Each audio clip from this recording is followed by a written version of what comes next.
প্রিয়াঙ্কা চোপড়ার মতো অভিনেত্রী ঠোঁটের যে আকার সেটাকে বদল করেছেন। মানে প্লাস্টিক সার্জারি করার প্রবণতা আগে থেকে অনেক বেড়েছে। মানে অবশ্যই বেড়েছে। 10 বছর আগেও আমরা অ্যাগ্রেসিভলি এতটা দেখিনি যে প্লাস্টিক সার্জারি করতেন মানুষ। এখন করছেন অভিনয় পেশার জন্য বা বিভিন্ন কারণে।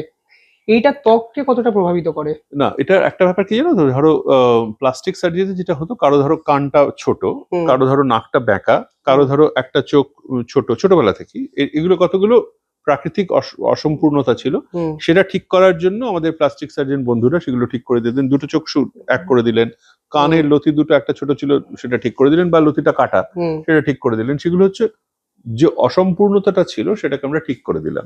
এবার তোমার হঠাৎ মনে হলো যে না, আমার চিবুকটা এরকম ভালো লাগছে না, চিবুকটা এরকম লম্বা করতে হবে, বা আমার নাকটা এরকম, নাকটা কেন এরকম হবে না, আমার নাকটা এরকম লম্বা করতে হবে। সেইটা করতে গিয়ে সেটাও সম্ভব। এখন ডাক্তারিতে সবই সম্ভব।